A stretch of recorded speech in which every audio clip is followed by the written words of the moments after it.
Okay, today we're going to be making mince pies. Okay, coming up to Christmas, this is something that you can make at home for your families over the holidays.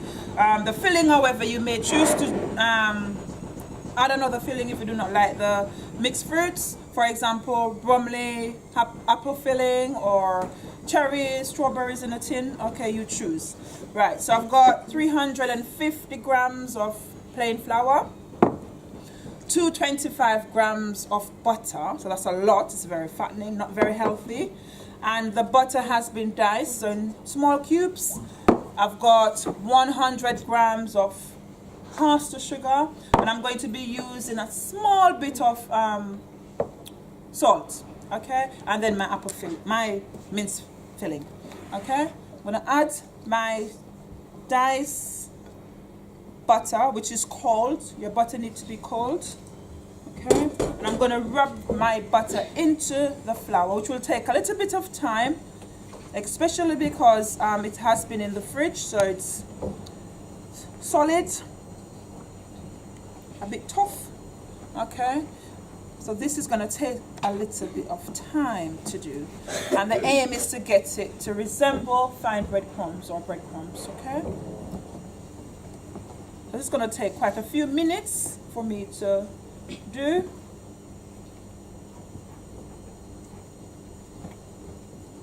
But just bear with me. This process you already know how to do, okay? Especially when you were doing your pastry, cheese bakes or rock buns or scones, yeah? Had to do the same thing, but the proportion of butter that we use for the scones or the cheese bake would be different. Okay, it's going to take a little bit of time still.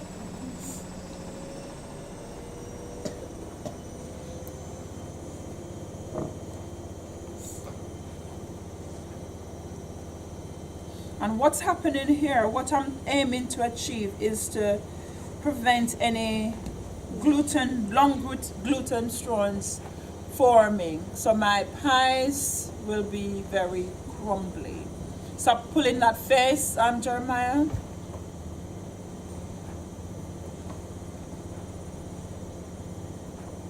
Still a way to go, so I can still feel big blocks of butter in. So I need to blend in fully.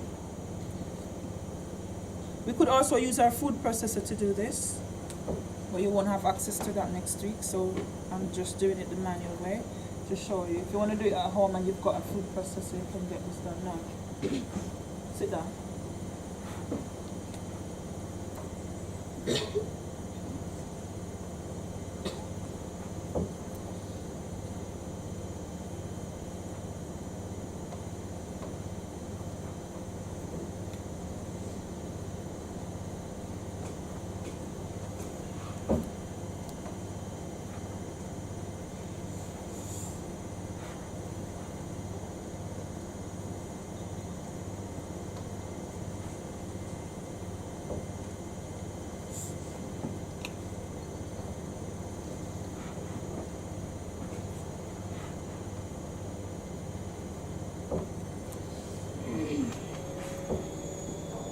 Still have blocks of butter.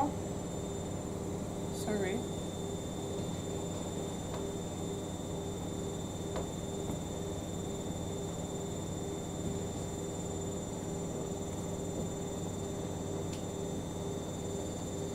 And you will realize after doing that your fingers are a bit tired, but you just need to ensure that all the butter is evenly distributed and you don't have any big blocks in there.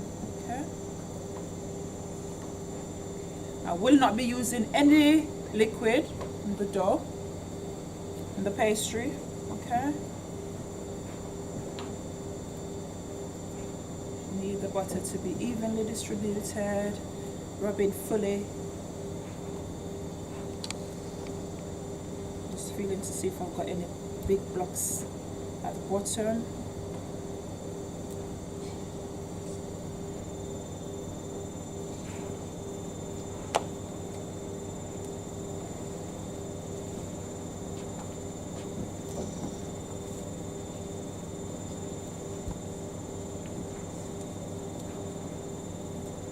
looking like fine breadcrumbs. But I still have bits of butter in there I'm trying to get rid of.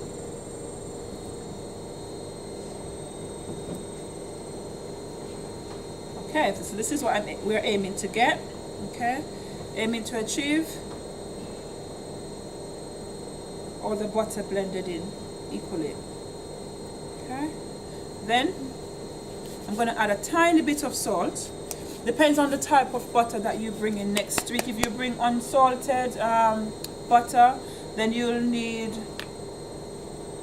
quite a bit of salt, maybe a teaspoon. But because I'm using salted butter, I'm only using even less than a pinch, a small amount, not a lot. Okay, because the butter was salted butter. Then I'm going to add my caster sugar. Okay, this is 100 grams of caster sugar. I'm going to mix these ingredients in fully, blend them together. And then I am going to try to get this mixture together in a bowl. So I'm going to press, okay? To press, it's going to be, this is going to take a little bit of time as well because I'm not adding any liquid, okay? Because of the amount of butter that I've used, I should be able to press everything together for it to stick in a bowl, okay? It will take a bit of time, but because I've used a lot of butter and my hands are warm, then it should sit together in a bowl. I'm making mess as well.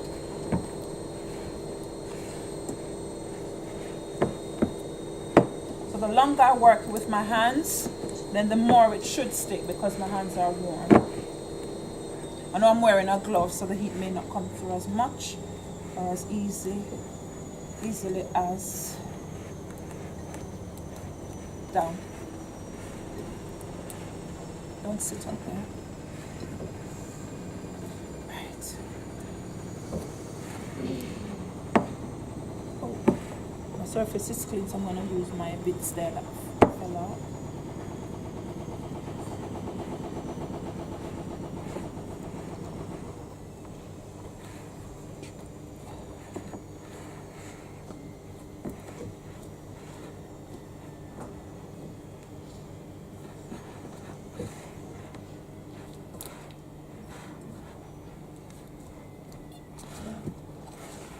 You can take turns to do this next week because it's very tiring. I'm pressing on it.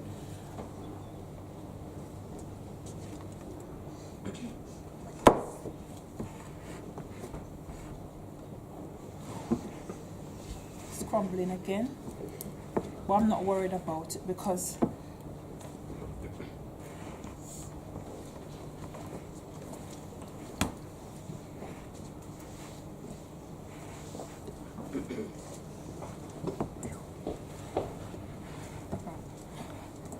got it more or less in a bowl now.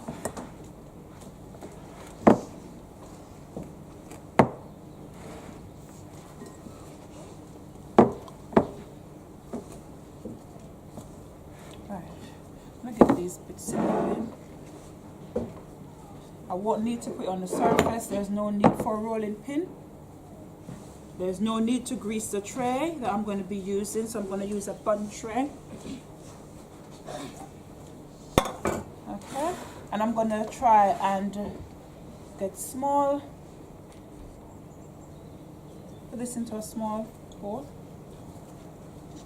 roughly that size. I'm going to make it a tiny bit smaller, tiny bit. And what I'm going to be doing, can we all see? Can you see if I have this here? Yeah? I'm going to place these in the bun tray and then press it in, okay, to form a cup, okay? Because I've got the nails on, it's a bit awkward to do, but still achievable. I'm just taking my time. Notice I did not grease the tray because of the fat content. Jeremiah?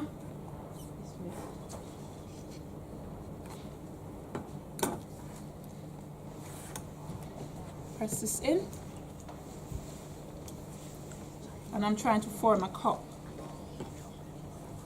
for my mince meat to go into.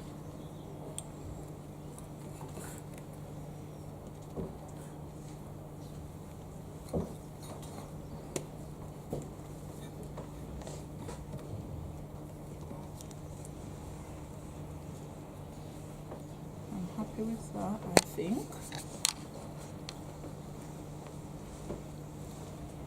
Okay.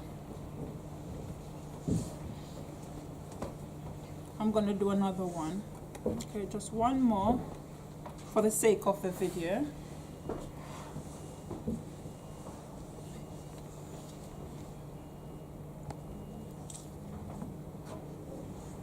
Just do another one.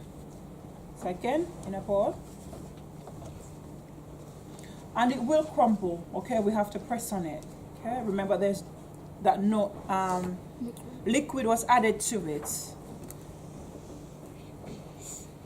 Just pressing again to form a cup. Pressing all the way down because we're going to be adding our filling, so we need a bit of space for the filling.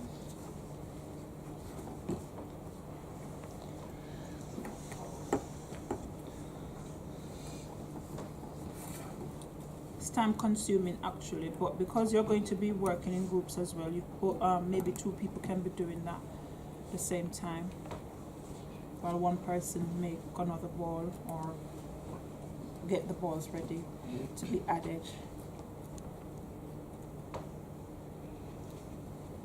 Happy with that again.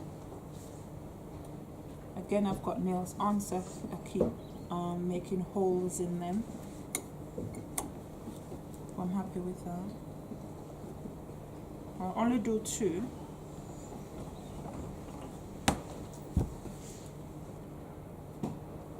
For the sake of the video, and then I'll carry on making the rest. Right, then for the lids, no, actually let me put the filling in first. So I've got minced meat. You can get these from any supermarket. It's not literal meat, it's just fruits. Okay, dried fruits, not meat. Okay, but it's just called minced meat. Okay, just gonna put a bit of filling in each of these. I'm gonna make lids for them. Actually, I may just use 1 spoon. Should be alright. Try not to put too much filling in. I'm just gonna leave it at that.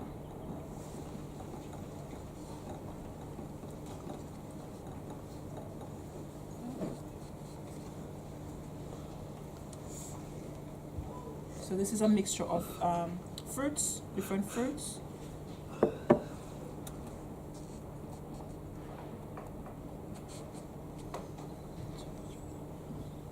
It's important that we do not add too much because it's just gonna sweep through when it starts cooking. Okay, so I'm happy with that. I'm gonna come back to this in a minute. Then I'm gonna make lids for them. So another piece of maybe half the amount I use for the cups. I'm just going to make lids. Okay, again in a small bowl, and then I'm going to flatten to close them. A bit of my filling on my finger.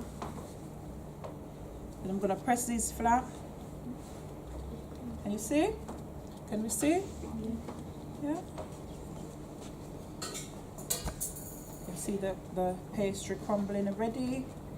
So it's very delicate. And I'm pressing, pressing.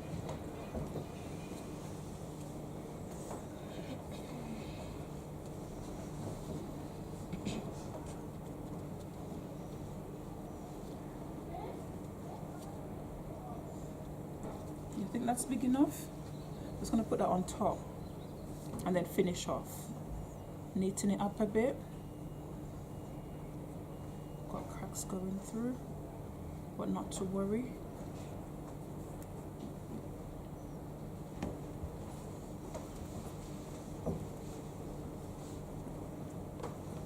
Another one, and my last one. I'll make that one a tiny bit thicker. Okay, calm down.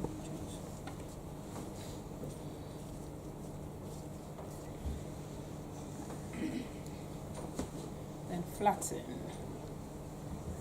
again. I'm just using up the palm of my hands this time.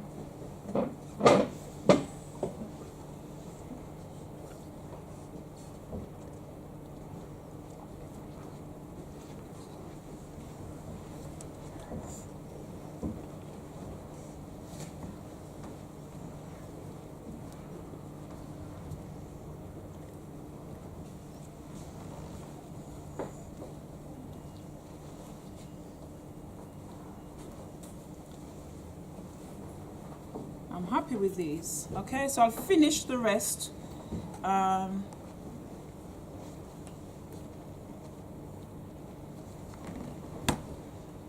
Finish the rest after. Okay, I'm going to just show you how to finish. I'm just going to glaze with a bit of egg, some whisk egg. Okay, just for the finishing technique. Bit of egg. Not too much, and just glaze them. And that's it. We would we need to bake them in the oven. Gas mark 6 or 200. My oven has been preheated, so 200 degree on the electric oven or gas mark 6 for 20 minutes. Okay, and I'll just show you what they would look like at the end. Okay. So that's that. So our mince pies. Remember, you can add different filling. If you don't like or dried fruits, okay, you could always go for a different filling. Okay, so you can attempt making them over the holiday, over the festive season. Okay, thank you.